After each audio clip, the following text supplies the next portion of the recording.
Thank you so much for your time, gentlemen and ladies and gentlemen of this honorary committee.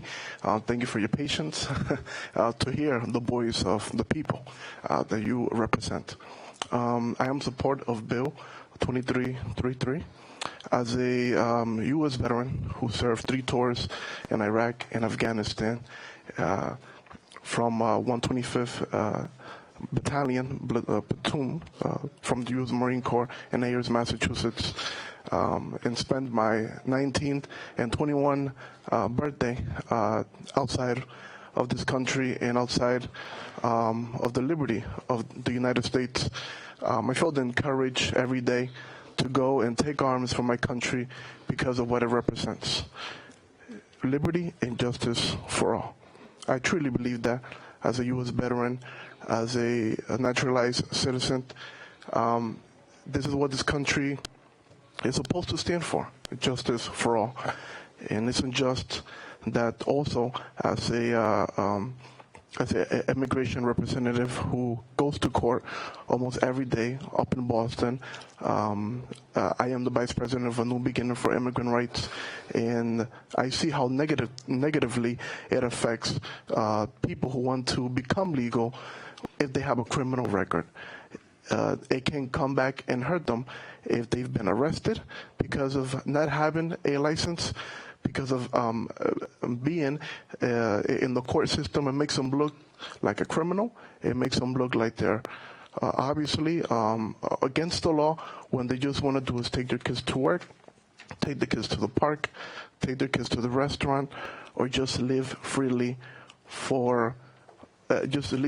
and give their children and their families a better life. And I please urge you, and I won't be repetitively, I believe that the majority of the people here, and I don't know how often does 200 or 300 or like last hearing that I was here down at the first floor, over 300 or 400 people were here in support of a bill. I don't know how often this happens. I'm not an expert, but I think the voice of the people is very clear. We want this passed. We do not want to be a state who pushes our people out.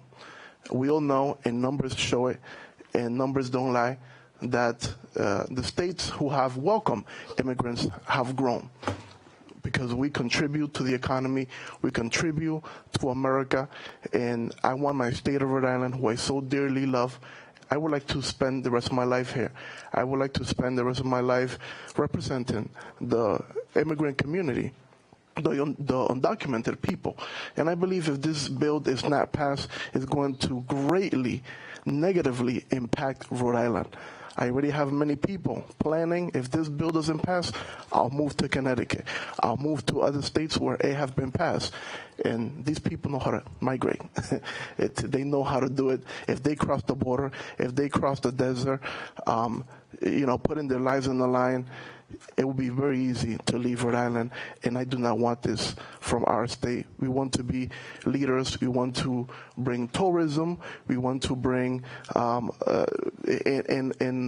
bring back up our economy, how we used to be, how Roger Williams, our founder, so envisioned. And I believe if Roger Williams was standing before us, he would be greatly saddened that we would have people opposing this bill today. So I please urge you to pass Bill 2333 and the E-Verify bill. I also think it's a waste of time because I've been at my first restaurant. My first job was at Stanley's. I shouldn't say the name, but was at a restaurant, and there were people that put in their paperwork for E-Verify, but they were still working. They were still paying. So I think it's just a waste of time and money for the employer.